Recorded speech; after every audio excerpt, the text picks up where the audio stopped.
Hi, somebody recently commented on one of my videos asking me which would be the best way to become an auto mechanic. And I think there's a couple ways you can go about it. First, there's the hands-on, where you can get like an entry-level position like Sears or AutoZone or something like that, and work your way up. Studying on your own, attending seminars and things like that as you get more proficient. The other one is going to school and getting a formal training, and sometimes that can be a little bit tough because their training is structured, so you only learn what they teach you, and sometimes they could be bad and sometimes it can be good.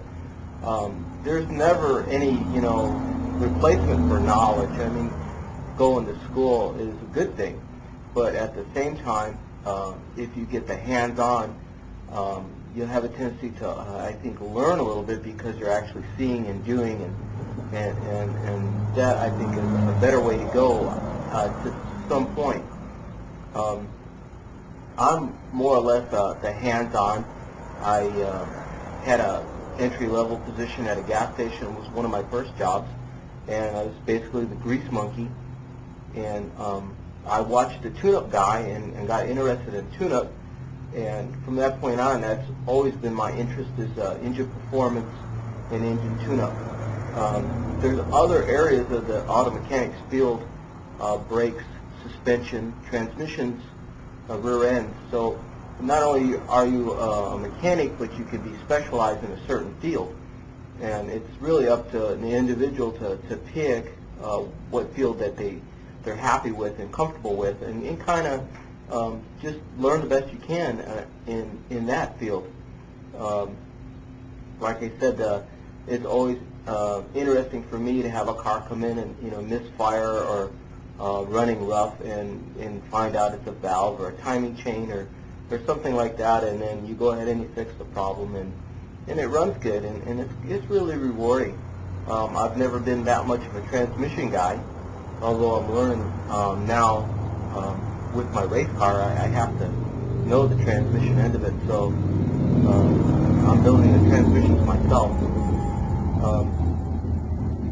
The school, that I went to school, and it's not really what it's all meant to be. There were some kids in there that their parents sent them. They were rich, and so they were just there joking around, and it kind of took away from learning. They would mess up your projects, hide bolts, steal your wrenches, and so I really not a big fan of the school thing. Although if you can go, I wouldn't tell you not to, but I just don't think for me that was the best avenue.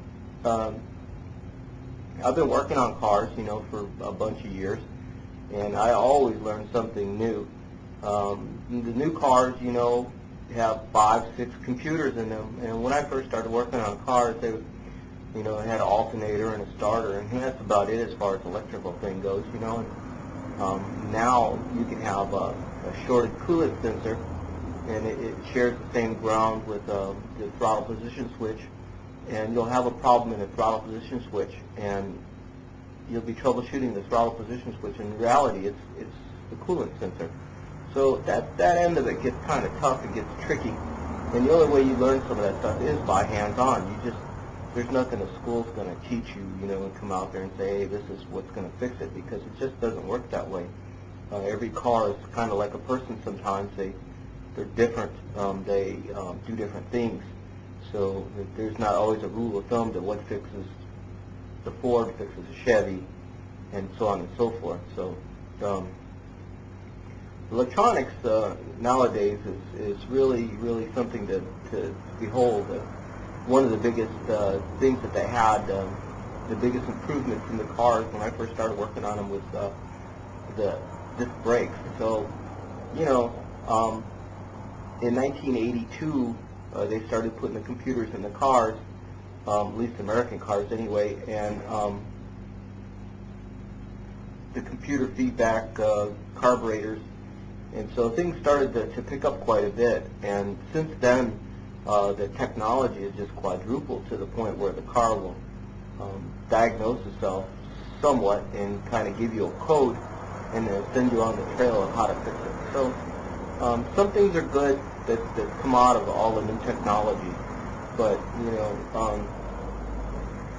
the car is basically your lawnmower. It's got 4 cycles, it's got a camshaft and an ignition system, and it uses fuel. So if you understand all the basics, you can apply those to the computers and not the other way around. I mean, don't think that, well, because it's computer operated, it's harder. It's just that you have to understand what you're seeing, and if you know the basics, then you can apply the basics to that. Not getting fuel, not getting enough fuel, the timing not correct, and all those things, and you can figure out the computer cars. So getting into the mechanics field, I don't know. I think it would be better to be hands-on. You don't want to get into a place where you're going to wind up spending $1 million on tools, $3,000, $4,000 on a Snap-on toolbox, and then here you are paying a toolbox and no wages to do anything else. So it's okay to start out like a Sears and things like that, and then just kind of work your way up. I would encourage it. You get in with a good bunch of guys where you work, and it kind of makes it fun, and you learn a lot. So the mechanics field, I think, is kind of going away to a point where the people want to buy a car, and when it doesn't run anymore, they want to trade it in and get another one. And so even the smog systems and stuff like that, and the smog checks, they've extended them out to 6 years. So that's kind of telling you that the new cars are lasting a lot longer, and some of them are a lot less problems than what they used to be. Well, I hope that answers the question for the guy that wrote in the comments wanted to know about auto mechanics. Any of you out there want to know more, I'd be willing to share. Just drop me a comment, and I'll talk to you. I'll see you later. Thanks.